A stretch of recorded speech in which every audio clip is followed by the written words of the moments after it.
So hello साथीभाइ अहिले भने चाहिँ यहाँ हल्का हामी इभिनिङ वकमा आइरहेको छौँ। यता रोडर दाजु, उता हाम्रो सोले दाजु हो।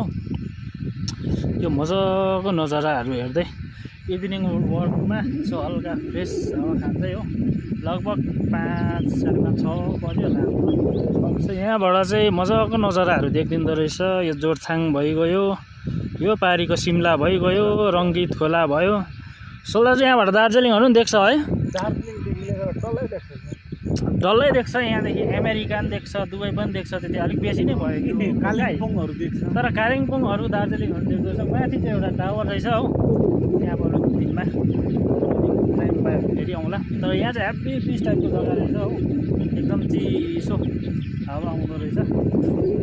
यो यसो आएको बेलामा तपाईँहरूलाई नि देखौँ कि भन्ने मन लाग्यो, त्यही भएर देखाएको।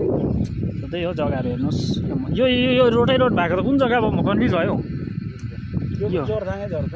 यो हो, यो कुन चाहिँ त्यो घुरघुरी जस्तो अँ त्यो जोरथाङै झर्छ। झर्नु त जोरथाङै झर्ने हो कि। ओ माथि नाम्ची हजुरहरूलाई जानकारीको लागि बताइदिउँ कि, ऊ माथि मेरो भिडियो मार्फत तपाईँहरू सानडुप्चे यहाँ बुद्ध भगवान्बाट आशीर्वाद पनि लिनुहोस् र यता साथै शिवजी भगवान् पनि हुनुहुन्छ, चारधामहरू पनि देख्दैछ। आशीर्वाद लिनुहोस् है त मेरो भिडियोबाट। सो